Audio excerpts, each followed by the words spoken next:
Okay, sige, hello.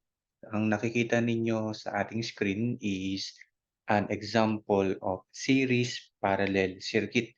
So, ibig sabihin nun meron tayong pinaghalo-halong resistors na naka-series or naka-parallel. So, magkasama sa isang circuit. And malinaw din naman na nakikita natin that there are three distinct points na inilagay tayo dito sa circuit natin. Letter A, letter B, and letter C, yung 3 points natin. Kasi kapag tayo ay nagso-solve ng equivalent resistance, kailangan alam nyo din sino yung dalawang point. Kumbaga sa tester, di ba? Kumbaga sa tester, ano yung dalawang points na pagtutusukan natin ng mga leads natin ng ating tester. So for example, what is the equivalent resistance kung ang iyong tester ay nakatusok kay point letter A and point letter B?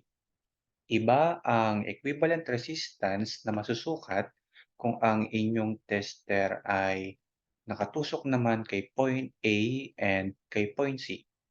So, ganun din naman, no? Iba rin naman ang total resistance na masusukat natin kung ang tester naman is nakatusok kay point B and point C. So, in our theory, so in our solving, paano natin isosolve yung mga equivalent resistances kapag iba-iba yung points of connection ng ating tester or kung iba-iba yung 2 points na hinahanapan natin. So, una, balikan lang natin ano ang property ng isang series or paano natin malalaman kung ang dalawang resistor ba or tatlong resistors ay nakakonekta in series. So this is an example of series connected resistors and ito naman ang example ng parallel connected resistors natin. So para mas maintindihan pa natin paano natin hahanapin yung mga resistors na nakakonekta in series o kaya resistors na nakakonekta in parallel kapag pinaghalo na. So in terms of current, 'di ba, the property of a series connected resistors, ang current natin is buo, 'di ba? Ang resistor number 1, ang resistor number 2, and resistor number 3, pare-parehas yung current na natatanggap nila. So hindi katulad nitong parallel connected resistors natin, we have three. From our example, we have three different values of current, the I1, the I number 2, and the I number 3, and which is ito naman yung total current. So para mas maintindihan nating mabuti, paano natin ulit malalaman ang series connected resistors sa parallel pagdating sa paghahalo-halo. Imaginein natin yung pipe ng tubig. 'Di ba sa pipe ng tubig, syempre dumadaan yung mismong tubig. And kung sa pipe na yun, ilalagay natin sa loob yung resistor. 'Di ba? Kung ilalagay natin sa loob yung resistor sa pipe, series daw ang connection kung lahat ng resistor is madadaanan nung tubig na magfo-flow. Ayan. So, series ang ating resistors kapag lahat ng tubig is dadaan sa lahat ng resistors na yun. Next, ano naman ang imagination natin pagdating sa parallel?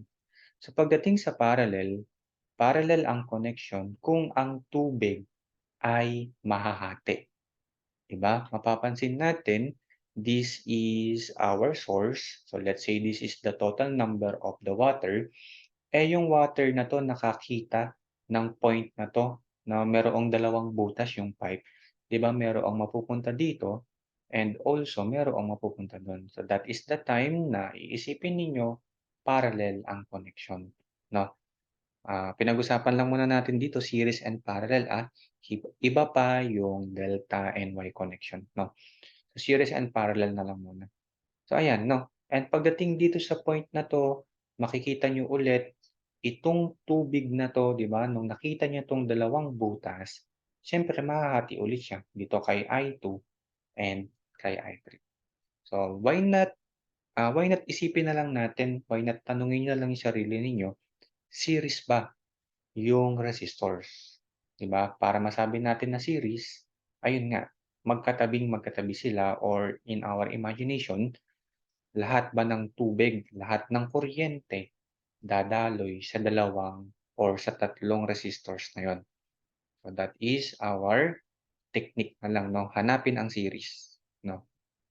Okay. Next, sabi nga natin kapag nag-iba yung dalawang points na hinahanapan ng equivalent resistance, mag-iiba yung ano natin, answer. So tama naman 'no, mag-iiba yung answer. And ano ang technique natin?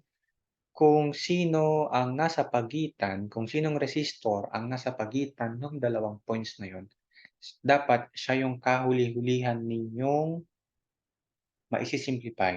Dapat sa pagre-redraw natin ng circuit, yung resistor na nasa pagitan ng dalawang points, siya yung kahuli-hulihan nating masi-simplify, 'no? So let us now try to prove that the answer between AB is 6 ohms, the answer between AC is 4.5, and the answer between BC is also 4.5, by applying our introduction. Okay, first let us prove that the equivalent resistance between AB is 6 ohms. So i-highlight natin what is the resistor or what is the branch AB. So this is our branch AB. Ibig sabihin, hindi muna natin to papakialaman. Dapat siya yung kahuli-hulihan nating isi-simplify. And take note, ano ang technique natin? Unang-una, hindi nga papakilamanan si kulay yellow. And the second one is maghanap na ng mga series connected resistors. So ano ang ibig sabihin ng series connected resistors? Magkatabi sila side by side or imaginein natin, ito, we have a water flowing or syempre yung current na no, in terms of electricity. So we have the current here and yung current na dumaloy kay 4 is also dadaloy kay 2. So that is one pair of series resistors. Meron pa. Sa tingin ninyo, nasaan pa kaya yung na kapag ang kuryente is dumaloy, dadaanan niya yung dalawang resistors na yon ng buo. So this one, the 6 and the 2. Diba? Imagine ninyo tubig na dumadaloy or kuryente. Ayan, imagine natin mga pipelines yan. So yung kulay blue na yan, yung dalawang kulay blue, pwede na nating isimplify. Diba? Isimplify na natin sila as series connection. So again, ito ang hindi natin papakilamanan, the point A and the point B, which is 12 ohms. So ito yung una. Yung unang kulay blue, pagsamahin na lang natin as 4 plus 2 and this will become 6 ohms kasi series connection. And then, kopyahin na muna natin yung mga hindi natin pinakilamanan no, sa first step natin. So 12 ohms pa din ito, nandito pa din ang 8 ohms, nandito pa din si 8 ohms, and ito naman yung isa pang kulay blue na pinagsama natin, 6 plus 2. And 6 plus 2 is also 8 ohms. No? Next. So, eto na ngayon yung second circuit natin. Ulit, highlightan natin si point AB or si branch AB kasi hindi siya pwedeng pakilamanan muna. No. Na meron pa ba tayong nakikitang series connected resistors? Wala na. Wala muna, di ba? Wala muna.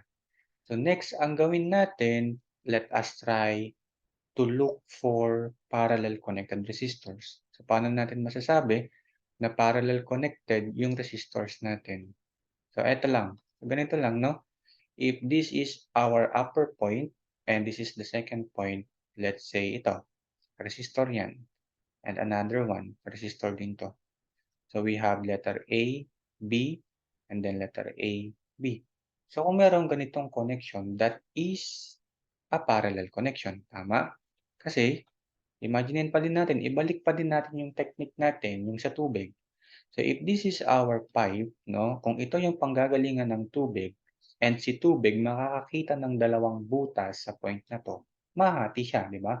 Merong tubig na mapupunta sa kaliwa, merong tubig na mapupunta sa kanan. That is parallel connection. So sino dito 'yon? So let's say here. Oh, puwede namang hindi magmadali, puwedeng padala-dalawa 'no. Eto yung point na 'to, 'di ba sa point na 'to, we have the current here and the current dito na naghiwalay. So actually 'di ba meron pa nga dito. So puwedeng hindi magmadali, puwedeng dala-dalawa lang. Baka kasi magkamali pa kung pagsasamahin. So ito, meron tayo dito 'di ba, itong pot ni kulay orange, eto gawin natin siyang kulay orange. Yung pot ni kulay orange humiwalay sa pot ni kulay red. Pero pagdating dito sa point na 'to nagsalubong ulit sila, and that is the property of parallel resistors 'no. Maghihiwalay yung path pero magsasalubong din sa ano 'yun, parallel resistors.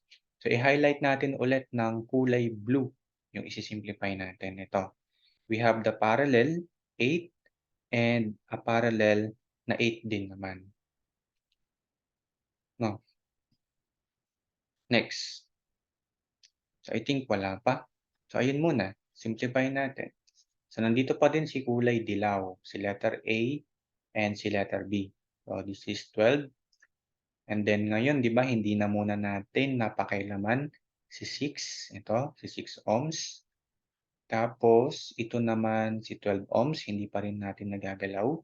And then ito din si 8 ohms. And then yung kulay blue, gagawin ko na lang ganito, 'no. 'Di ba yung dalawang kulay blue 'pag pinagsama natin, ganito na lang siya.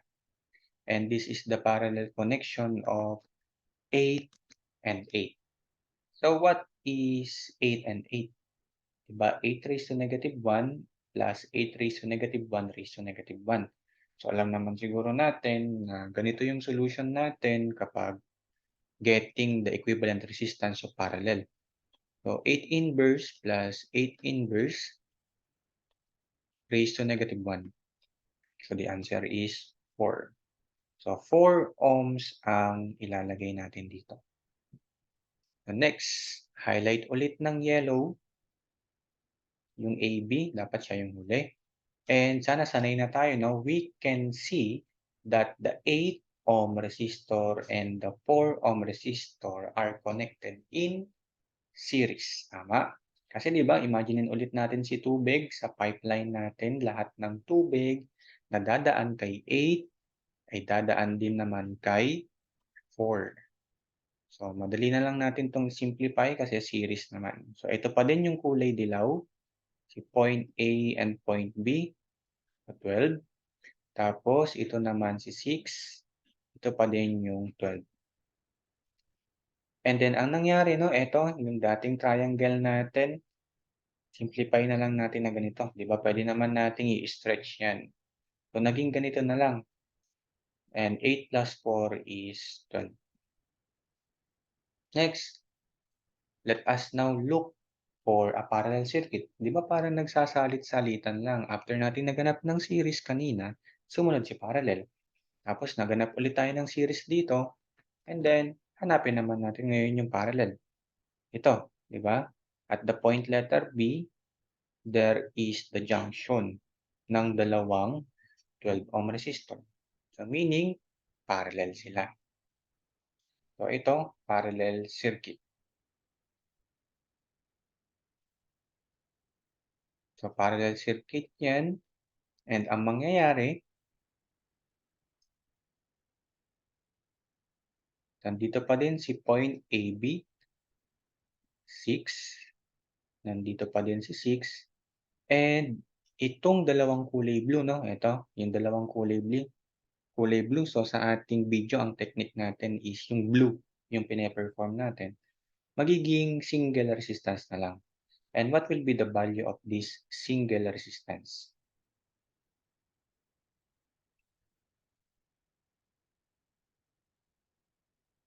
So, 12 pala to, no? So, eto, parallel yung dalawang 12 'no? 12 raised to negative 1 plus 12 raised to negative 1 raised to negative 1 and this is 6. Pero i-prove na din natin sa calculator. Okay na bahala what is the shortcut 'no? Malinaw naman 'no kapag dalawang parallel resistance na parehas dini-divide lang natin sa 2.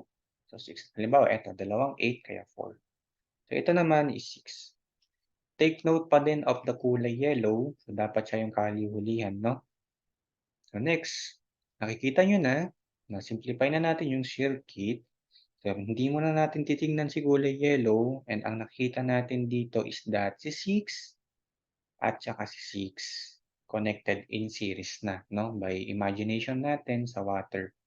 So, siyempre kapag sanay na kayo, 'wag na kayong mag-i-imagine ng water, 'di ba? Kasi mga electrical engineers tayo or mga electrical students. So, ito, this is our AB. So, 12 siya. And then nung pinagsama na natin, si 6 at saka si 6, 12 na din.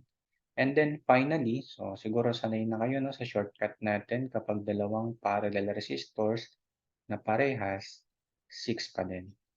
And ayan na yung final, 'di ba? Ayan na yung final, yung kulay yellow. Ito na yung final answer natin kasi this is our RAB, which is 6 ohms. Balikan natin yung key answer, that is 6 ohms. So next, let us find the value of AC. No, the value of the resistance AC and ang hinahanap natin is 4.5. Katulad ng ginawa natin, nasaan ba ang branch A papunta kay C? So ito yon, branch A papunta kay C.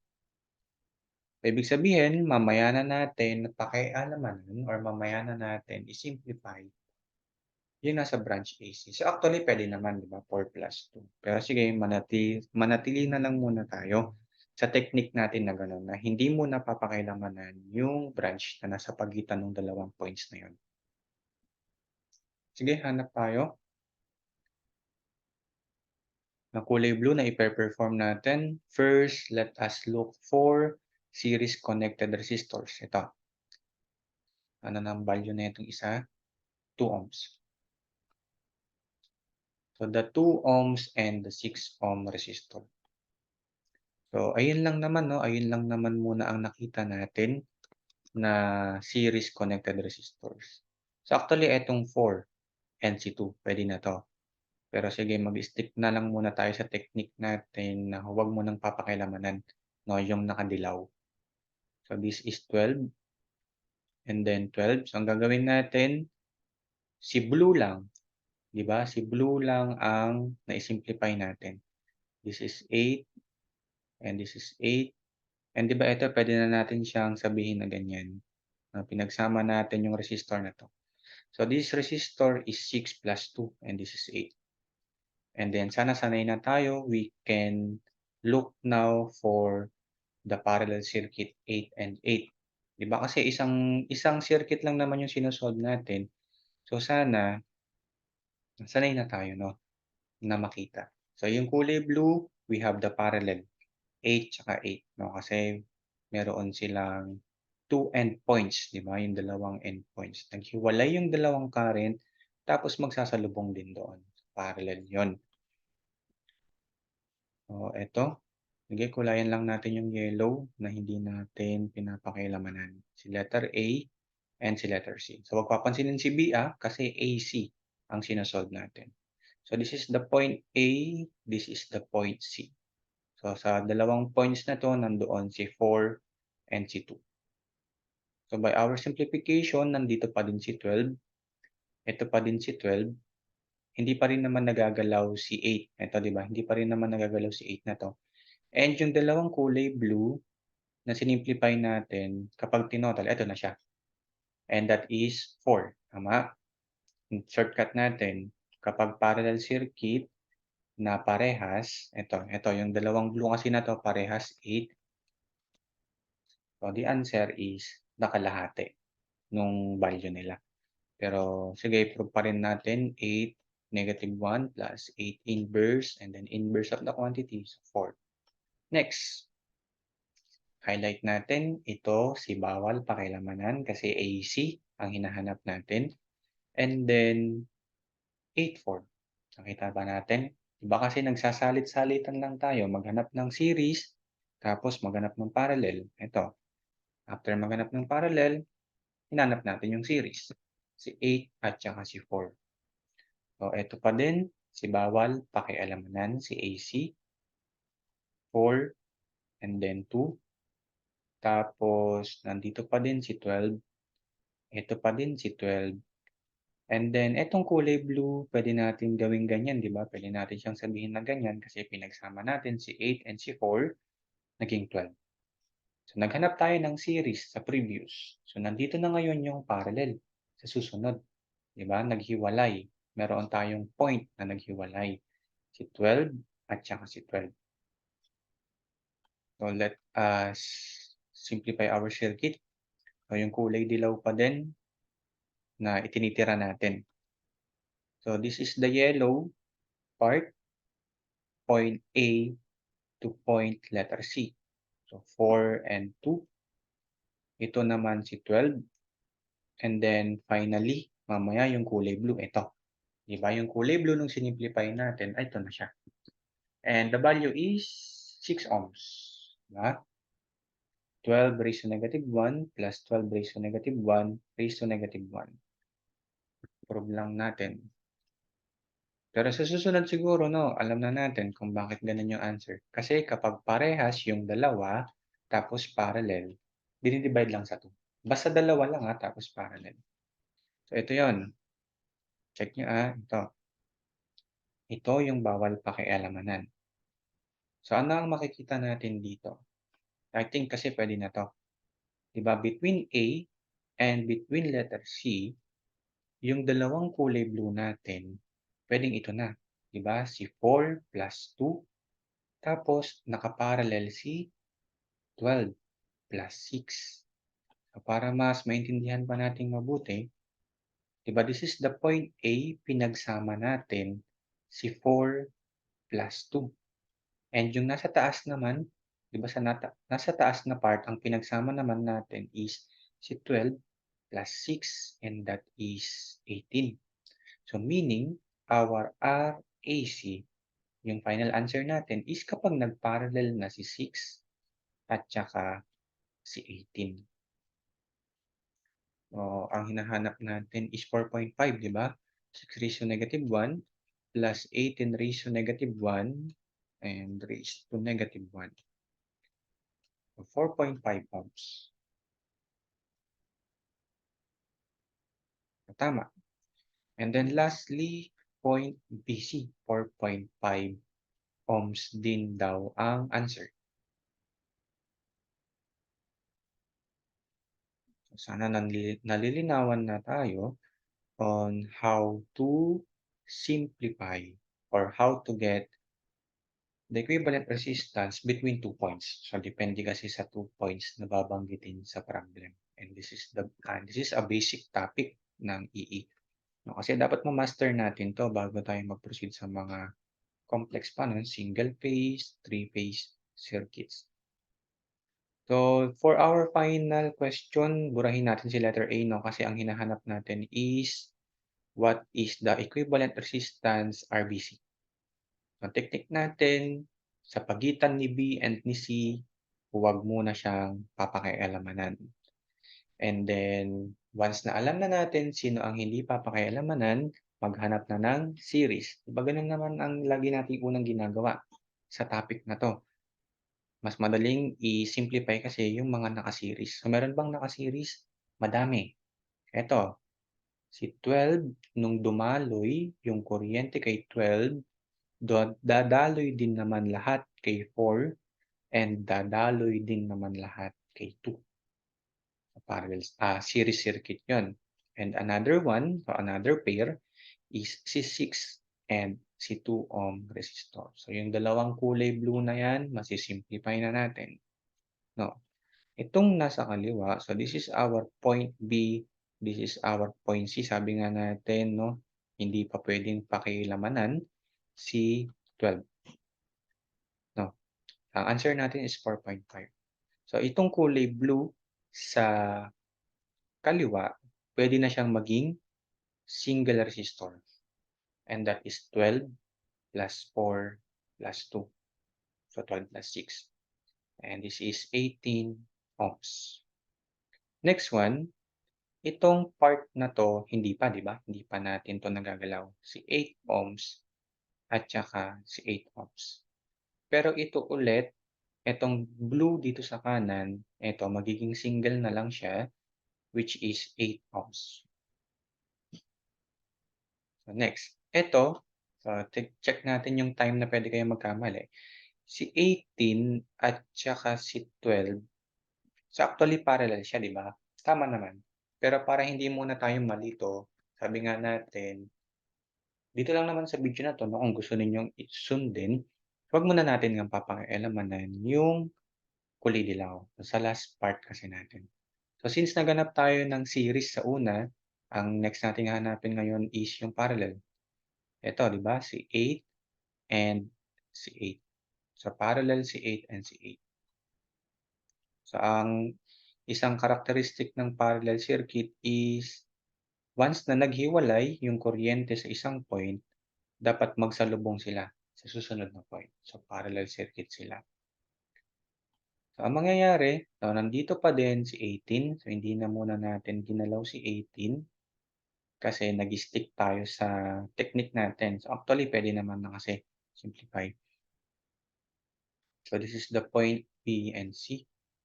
So hindi pa din nagagalaw itong naka-horizontal branch natin sa 8, pero magiging ganito na 'to, 'di ba? Ipa-parallel natin si 8 and si 8. So sa ating shortcut, since parehas naman yung dalawang parallel resistors, that is 4. So this is 4. And then finally, 'di ba, ito yung kulay dilaw. Makikita ninyo, 'di ba, that between point B and point C, this is the 12 ohms. Ito din naman si 18 ohms. And pagdating dito, si 8 at saka si 4, 'di ba, naka-series. Sa salitan lang, 'di ba, kung mapapansin ninyo, parallel, once na nakahanap ng parallel, sinimplify, maghanap ng circuit. After maghanap ng series. After maghanap ng series, parallel ulit. So 8 plus 4 is 12. So ano ang mapapansin natin kay point B? Kay point B, nagkaroon ng paghihiwalay ng current papunta kay 18, merong napunta kay 12 sa gitna, merong napunta kay 12 sa kanan. Pero pagdating sa point C, silang tatlo din naman is magsasalubong. Ibig sabihin, silang tatlo ay parallel connected resistors. So, property din yun, no, ng ating parallel circuit or parallel resistors. 'Pag naghiwalay sa isang point, dapat magsalubong sa susunod na point. So, ganito natin siya isi-simplify. Silang tatlo naka-raise sa -1 and the total is raised to -1. So, 18 inverse plus 12 inverse plus 12 inverse. So, dapat ang answer daw is still 4.5. No? So, the RBC is 4.5 ohms. So, ang purpose naman ng video na 'to is to practice you sa pagsisimplify ng mga series and parallel connected resistors natin na magagamit ninyo bilang skills sa mga mas mahihirap na problems and mas mahihirap na subjects.